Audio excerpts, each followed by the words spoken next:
Absolutely, the headlines right here at Odenigbo 99.1 FM is a Monday morning. We're circling tabs on developments in and around the country, making sense of them. Thank you for staying tuned. And of course, we're moving on to our topic of discussion for today, which is Anambra at 34, reflections on growth and governance. Well, on August 27, 1991, Anambra State was created out of the old Anambra, marking the beginning of a new chapter in the political and developmental journey of the Southeast. 34 years later, the state has grown in leaps and bounds, producing notable political leaders, entrepreneurs, and innovators who have made their mark nationally and internationally. From its rich commercial base to its human capital, Anambra has often been described as a land of opportunities and resilience. Yet, alongside these achievements, there are still ongoing concerns. Different perspectives continue to emerge on whether the state has really lived up to its vast possibilities. Infrastructure, security, and the state's untapped potentials remain key talking points. Governor Chukwuma Charles Soludo has described Anambra as a sleeping giant that needs to be awakened. His administration's agenda, known as the Solution Agenda, is structured around 5 key pillars, including security, law and order, economic transformation, human capital and social development, governance and values, and environmental sustainability. These pillars serve as the framework guiding the state's current trajectory and offer a clear lens through which to assess what has been achieved and what remains to be done. So, 34 years on, how far has the state come in its growth trajectory? How have successive governments contributed to governance and development? What is the state of Anambra currently as we speak? And what lessons can be drawn as Anambra citizens look ahead to the future? My name is Njideka, co-anchor Favor Gilbert is our analyst as well, Nelson Way, and Chiagoze Zaka. Joining us to discuss Anambra State as 34 is an also aggressive Congress stakeholder in the person of Mr. Okelo Madukaife, who is joining us via the phone line as he makes his way into the studio in a few minutes' time. Good morning, Mr. Madukaife. Can you hear us? Thank you so much for joining us. Good morning, Njideka. I can hear you loud and clear. All right, thank you. You can hear me as well. Yes, we can hear you. Thank you. Good morning, listeners. Right. And so, by this time last year, Anambra State celebrated its 33rd anniversary, and we had a government official talk to us in the person of the special advisor to the governor on entertainment, leisure, and tourism, Mr. Bob Manuel Udoku. And of course, he gave the scorecard of the government in terms of economy, tourism, security, and all what have you. And now, 34 years now, last week precisely, Wednesday, the state governor also gave his own scorecard in the various areas. But you are not a government official. We deemed it free to invite you to give your own perspective when it comes to some of those issues. So, as an observer and a stakeholder in Anambra State, not just the All Progressive Congress, how would you assess the growth of Anambra State? The trajectory, is the state progressing, or you think it's taking the opposite direction? Okay, thank you very much. Good morning, everyone, once again. I will be the first to admit that assessing 34 years for Anambra is a matter of starting from birth up till now. So by every indication, it cuts across so many governments. Right. And first, Anambra started with establishments through the military governments that were in place when it was created. And then gradually we inched our way with the rest of the nation into democracy. And we had our first governor. He started addressing issues of security. And he derailed because of abuses. And that also spilled over into the issues they had with people termed godfathers. ripping the state off and leaving very little resources to operate. And then there was a lack of willpower to address that issue. So Anambra had his first one-term governor. And then in 2003 rather, a second administration. By the way, I'm referring to Chinwoke Mbadinuju. Right. And then 2003, a new governor was ushered in, Governor Chris Ngige. And part of his emphasis was the raising of infrastructure. And that's when there was conversion of dirt roads to tarred roads in a couple of places, creating interconnectivity, and which was the first attempt to create a mega city out of Anambra State, because then it meant that with good roads, people could live in the rural areas and attend whatever they attend in the cities and return. There was also strides in water, provision of potable water, and then health facilities in the short period that government stayed before we had the administration of Mr. Peter Obi. Mr. Peter Obi evolved an agenda called ANIT, which he primed himself to develop all sectors at once. He had his critics on that plan, and he had his admirers. But by and large, he added to the growth of the education system and a little bit in the health sector. But beyond that, the industries were still begging for a question, for an answer. The industry was becoming a big question, begging for an answer. And then, of course, we had Governor Obiano, who extended the infrastructure base of Chris Ngige through street lighting and creating a little bit of longer hours, a little bit of nightlife. I don't know how sustainable those things are, but the important thing that they were strides that were made. And now we have Governor Chukwuma Soludo, who is pushing as much as ability can carry him what he calls the solution agenda.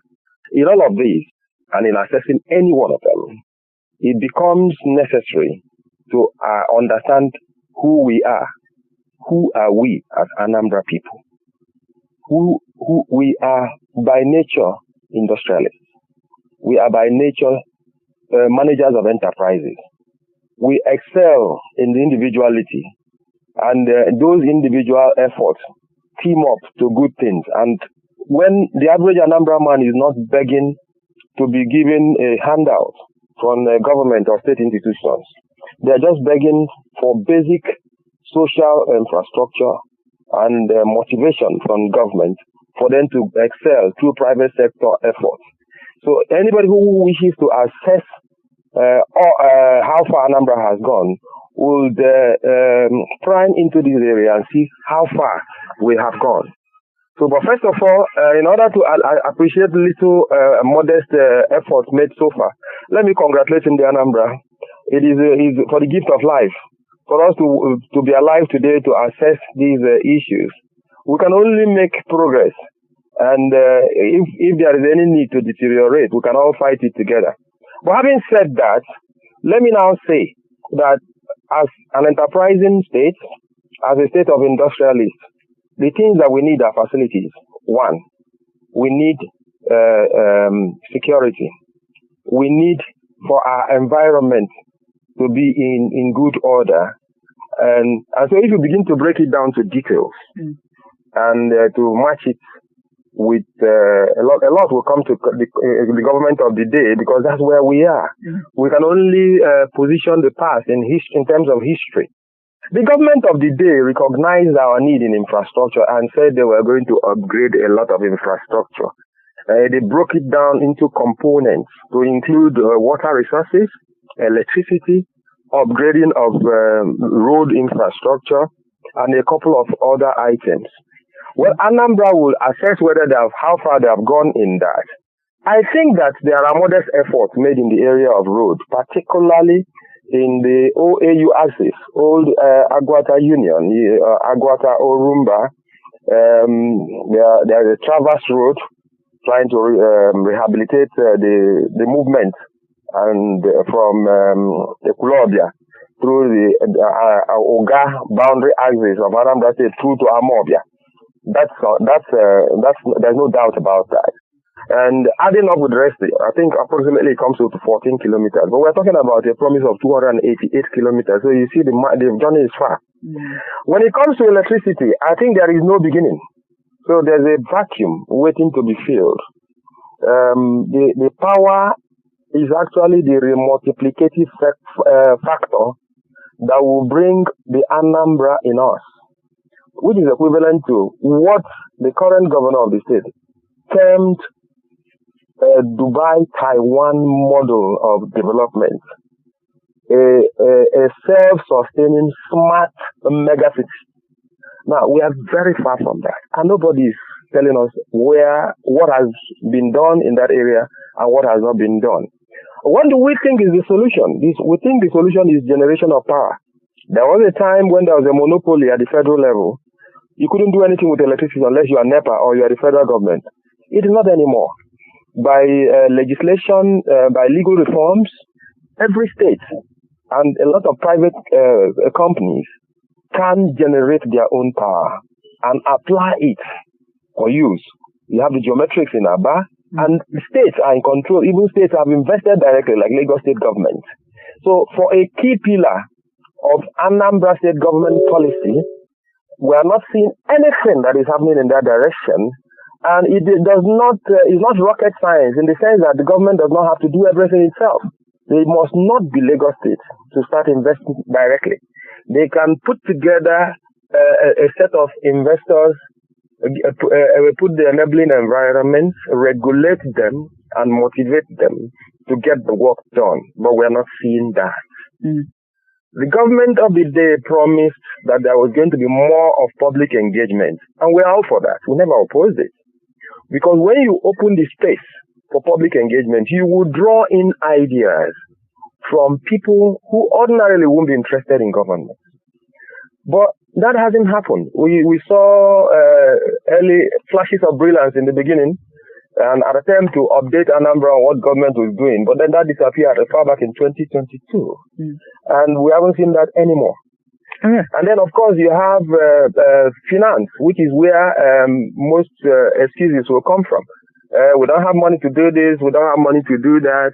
But if you open up the space and give account of what you're doing in terms of public finance, people will be able to draw in ideas. A lot of the things that will take Anambra to its glory land will not be sponsored directly by government.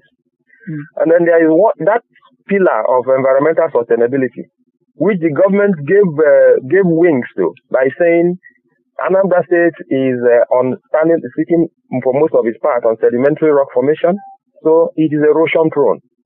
The Agolonanka axis, the Oko, and all the places where erosion is prone will enter with government, multinationals to address that issue. That's not happening because the more erosion happens, it becomes a threat to even the land. It becomes a threat to industries in terms of natural disasters. But there's a bigger one, the biggest, if you ask me. When Anambra State, this government was ushered in, there was already a security problem, and that's what we must admit. Part of Anambra 21 local government area was not accessible. The government started by declaring a state of emergency in 8 local government areas, 7 in Anambra South, and Obaru in addition. And from then, up to the time it was lifted and up till now, there are communities in Anambra State that remain inaccessible. The Anambra person does not really care how you get this problem solved. He doesn't care whether you involve the United Nations. He doesn't care if you plead with and partner with the federal government. He doesn't care as long as you get them addressed. But everybody understands that you cannot go to Ihiala, part of Enugu, Nnewi South, part of Orumba North, part of Agwata, and the rest of them. They are still under seizure of non-state actors. And all we find are excuses about releasing somebody from detention so that the security would surmise. That remains what it is, an excuse. So we need to invest more of our time and interest in those areas and profile what can be done that this government is not really doing in these areas. So, all right, right. There are a lot more, but I guess we can prime them up with questions. Indeed. You started right from inception, Mbadinuju's time. You said he was big on security, even though certain things impeded the success of it. You talked about Chris Nwabezengige, who was big on road infrastructure, Obi big on education, Soludo big on roads, and you said all of those things achieved to an extent will have to be reflective of the basic needs and attitude and vision of the average Anambrarian, which is the fact that they are industrialists. They are big on trade as well, and we are wondering what can actually be done to ensure that some of these things open up what Anambrarians are interested in. And you said, well, the government actually tried to carry people along at the initial stage, and it's not really, it can't be accounted for as far as we speak now. You're wondering how the private sector can invest when maybe the state government is not really saying much when it comes to what it wants to do and what needs to be done. But I don't know whether the economic summit they held some time ago falls into that picture in terms of public engagement, because during that summit they told us that there were people who were interested in investing. They signed certain MOUs.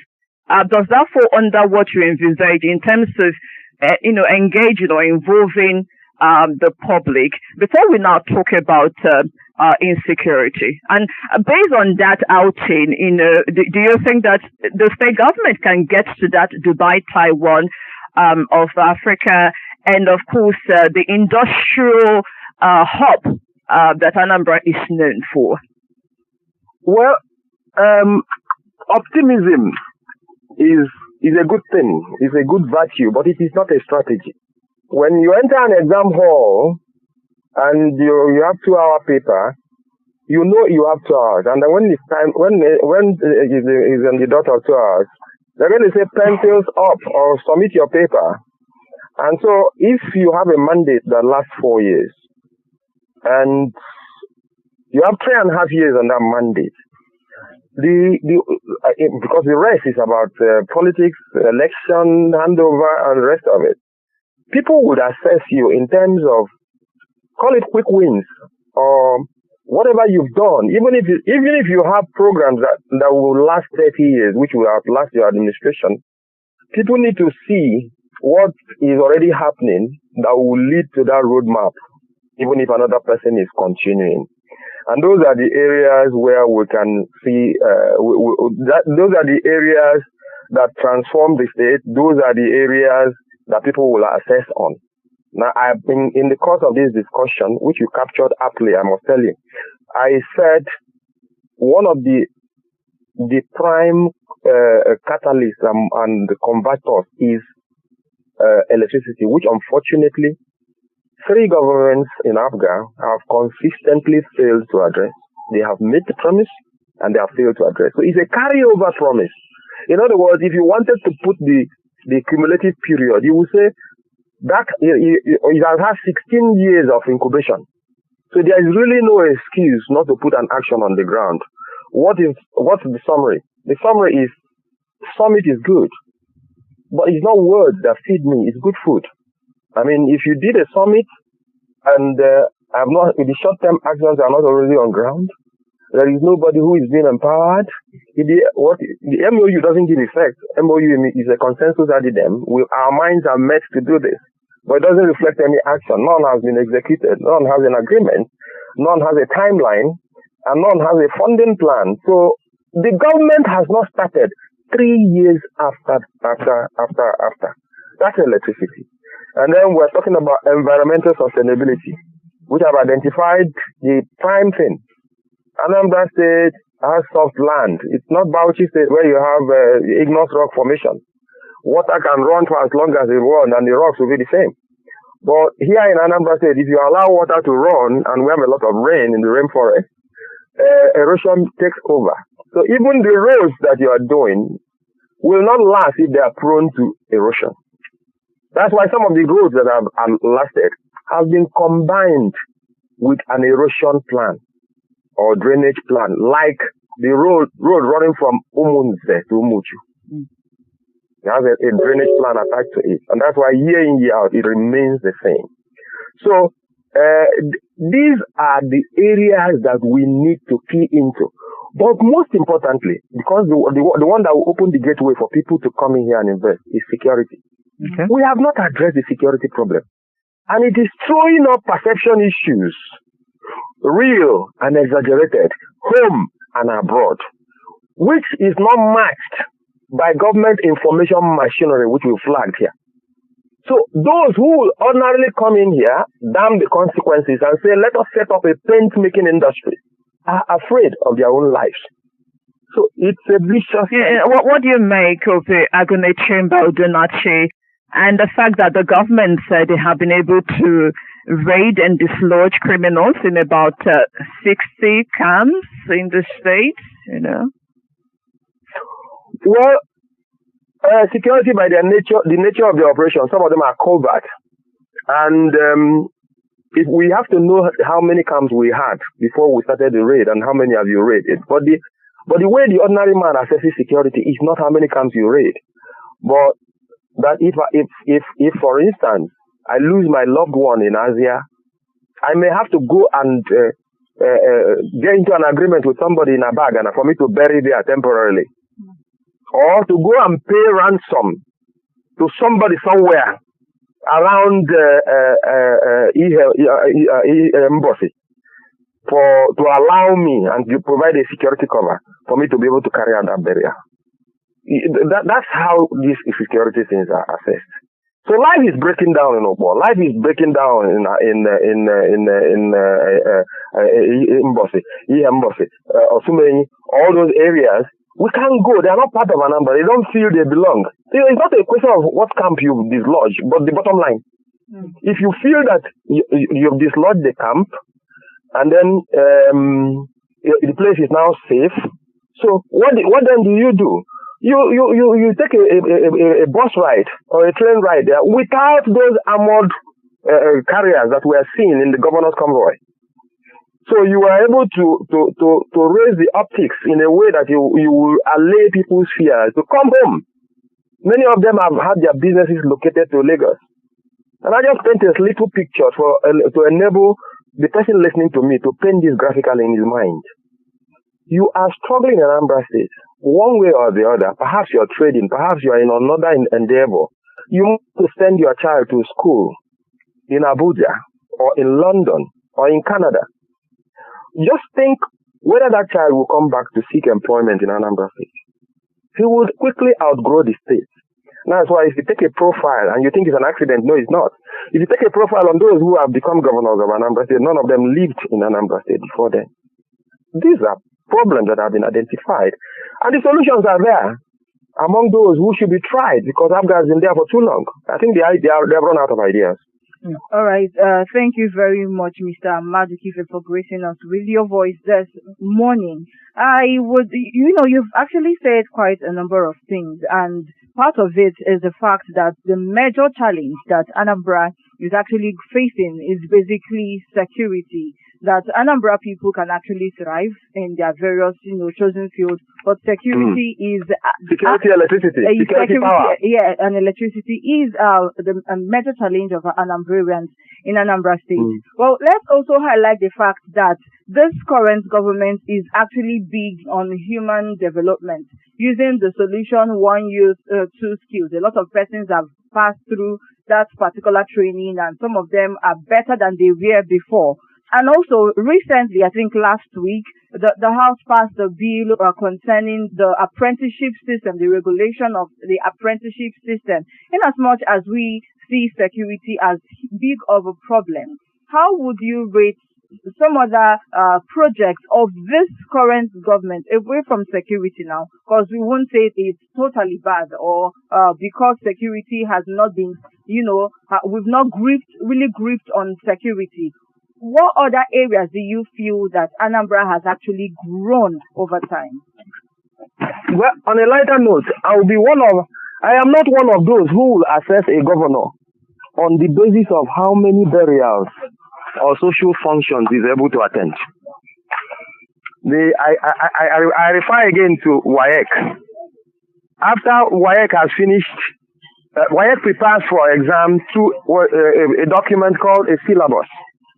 That syllabus provides the area of coverage for students to read and prepare for the exams. Now, WAEC hardly goes out of his syllabus to set an exam, even though there are other circles of knowledge outside the syllabus. Then, when the exam is over, WAEC calls examiners together and gives them what they call the marking scheme.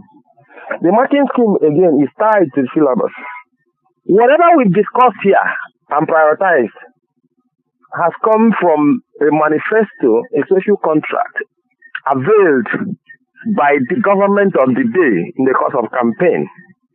Gladly, you read out the 5 pillars. And you can see that we've not added or subtracted. So, it is not a bad thing, so that one is not misunderstood. It's not a bad thing to train a youngster to go and go into fishing, and perhaps from fish farming to fish processing. But when I mention fish, I shudder to remember that there's a young man called Fish who recently became a symbol of what security or lack of it can do to the youth and to the future of Anambra State.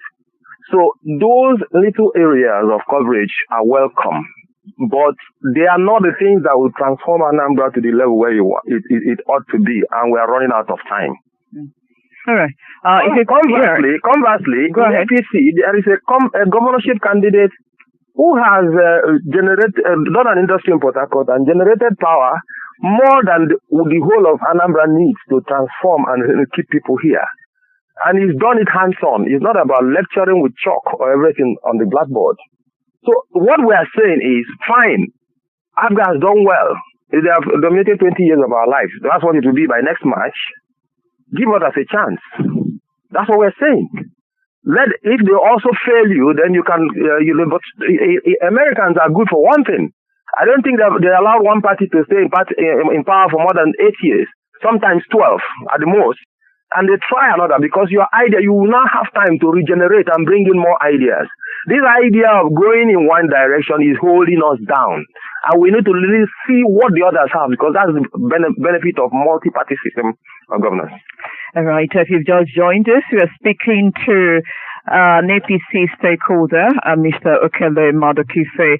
We're speaking about Anambra State and, of course, reflecting on his 34 years as a state.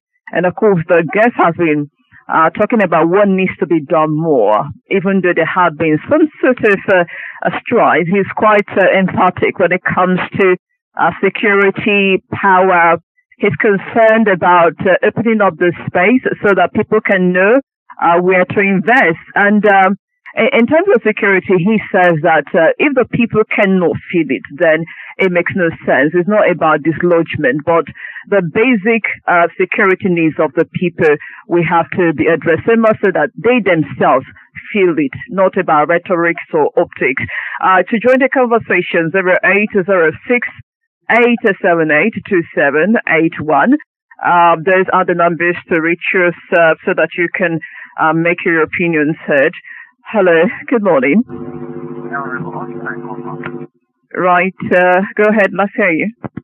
Yeah, I really want to thank Okelo Madukaife, who has just held and unveiled various facts we need to understand. I don't know that he is even coming from a different party line, but he spoke as a true Anambarian. That's just a fact. Now, I haven't said that. The issue of affecting Anambra at 34, if I got it correctly, I really want to say that Anambra has produced a lot of governors Where will I start to count? Is it from Chukwemeka Ezife down to Mbadinaju, down to Njideka, and part of POB, and Obiano, down to this very administration we are into? I'll say that most of them are tried in the area of security or hub of investment.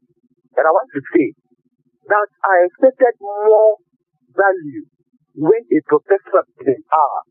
Yes, because if you're a professor, you need to develop your line and fight holistically.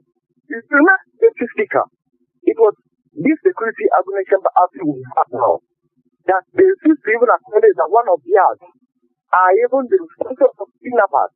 Not only take the advent of the security apparatus from Abuja to come down to begin to deploy his structure. So what are we saying?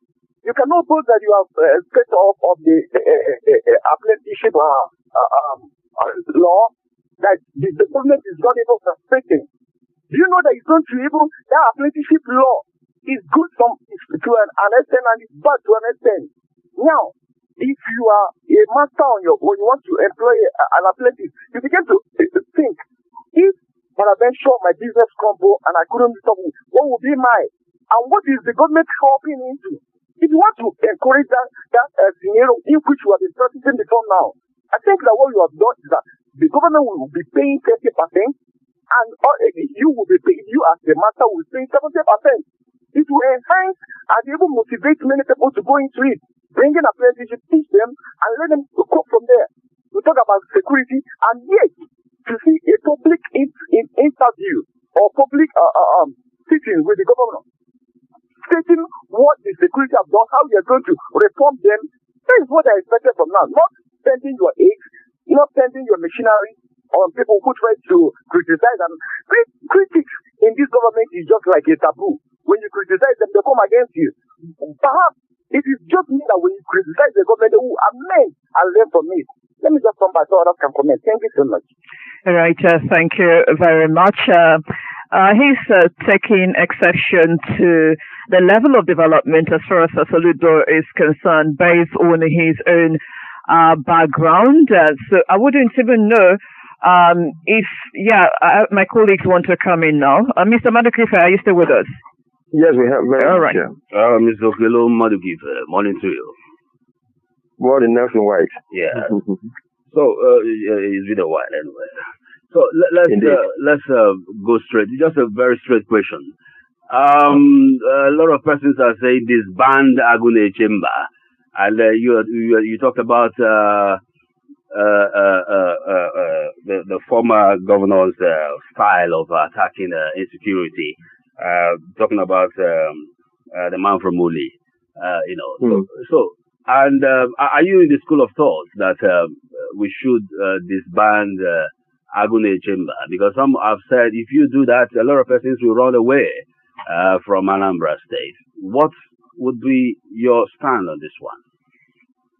As a party, and going in as a party, we never believe in ban. When you have error feedbacks, it becomes, if you are receptive, a good key to improve upon that system.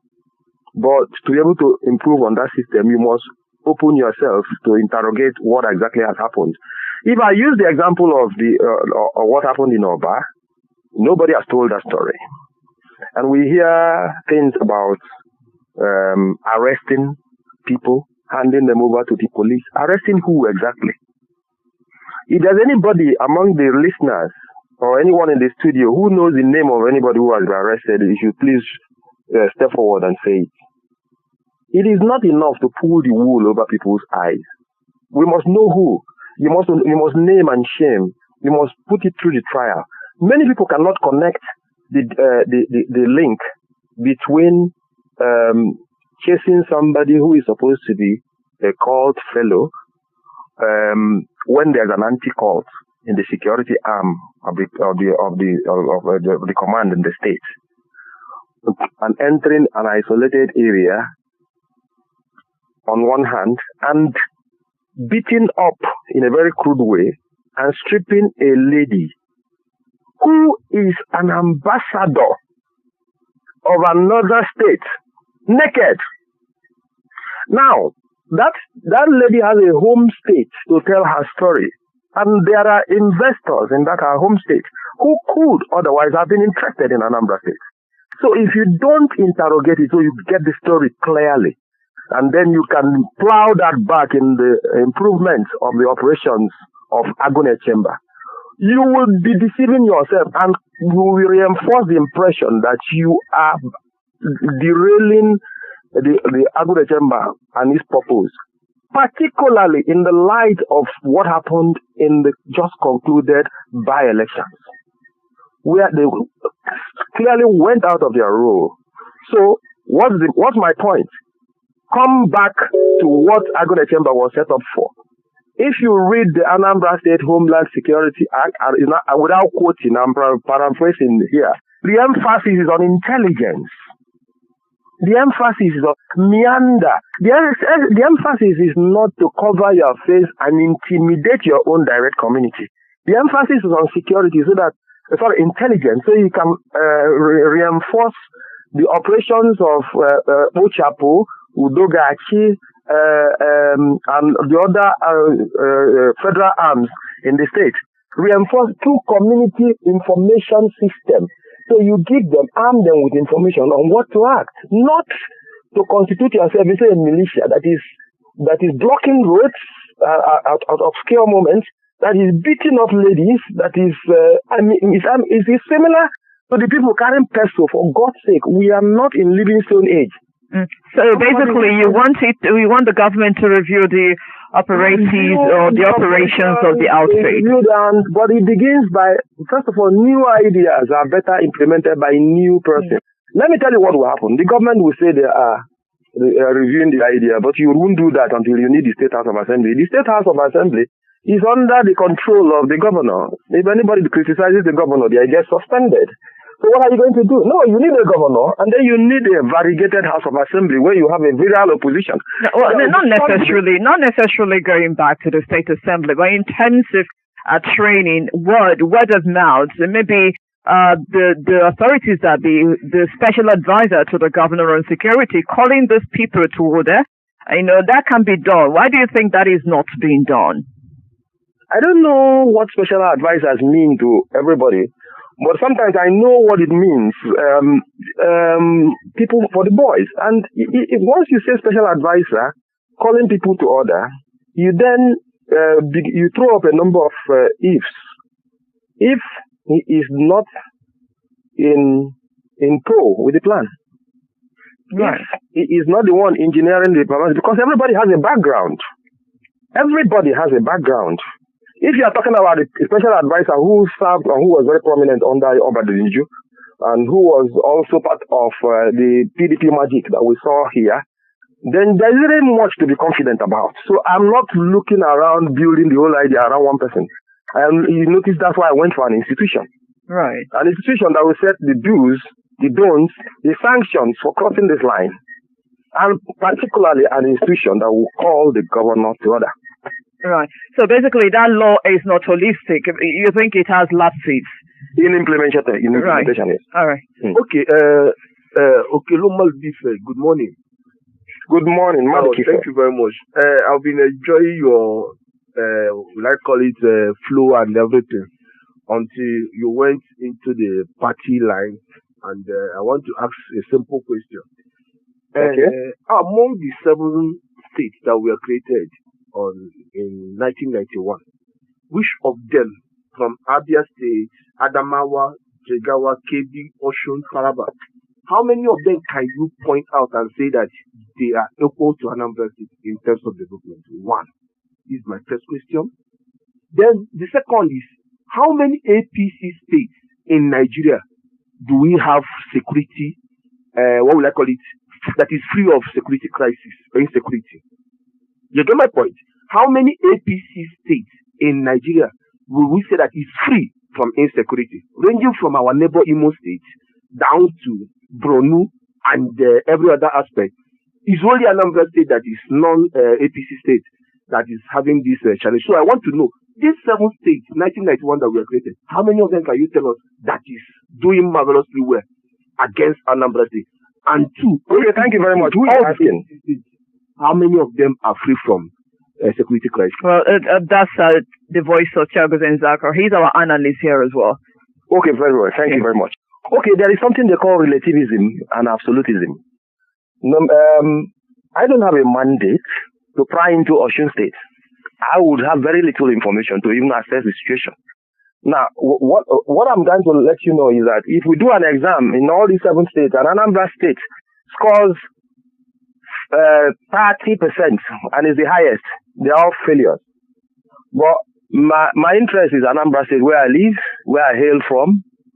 And even if you were the best and you are the highest, I will still strive for you to do more. So I would rather move that question in terms of what we have the potentials to do in Anambra State that we've not done, instead of comparing with Borno, Boko Haram infested because of the minerals under the ground, and Osun State. They all have different challenges. Then when it comes to APC state, this is not an APC program, but whenever you say that something is this way, you must say, how then do we go? Everybody understands that this is a state that is involved in governorship election now. And everybody understands is not hidden that I have a partisan interest, even when I have tried to be as objective as I can in analyzing the 34 years of Anambra State. So if I'm saying that the governor has not started 3.5 years down the line, up to 4 years, I should be able to point at an alternative. Otherwise, we'll be moving into a state of hopelessness. Okay.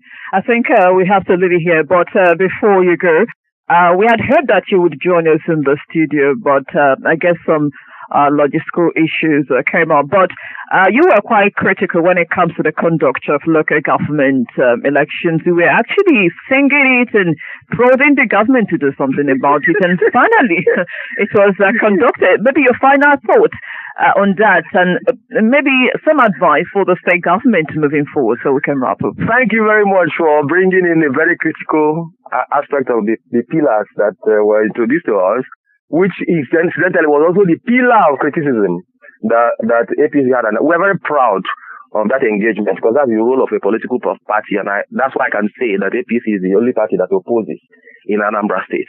So having said that, this government never did local government elections. What happened is that an APC government who understood the message came and sought the interpretation of the law and forced their hands.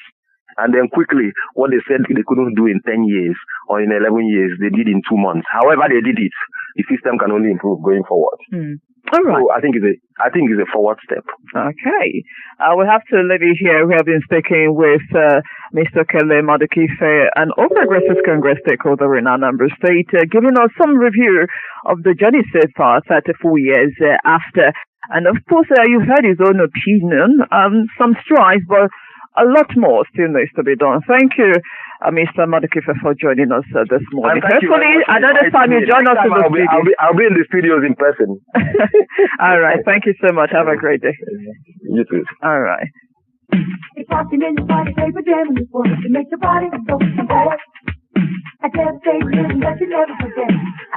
All right. That's the show for today. The journey so far after 34 years as far as Anambra State is concerned. So, guys, we are completely out of time. Our analyst, do you want to chip in one or two things? Yes, for me, I just asked a question and he just responded. But for me, Anambra State, we are not doing badly. Okay. 4 years, we were not where we used to be, but we have not gotten where we ought to be. Okay? Start 4 years, many of our counterparts, people that were created with us, are still finding their bearings. They have not even gotten their footing yet. So Anambra State, we are not backward, but we still have place we are going to. So I must commend the governors that have led so far, even the Apuga State, Apuga government, that do well. It's not easy. and I must commend them, and I will hope that Anambra State should keep on with the trajectory, not change it, because once they change, there is every likelihood that crisis may come. So Apple have given them relative peace. Right. How like Right. I think we'll have to leave it here. I want to appreciate everyone who joined the conversation. Talking Anambra specifically, tomorrow that conversation will continue to then. My name is Njideka. and I am favored you by Chego saying you are very lucky that we're out of time.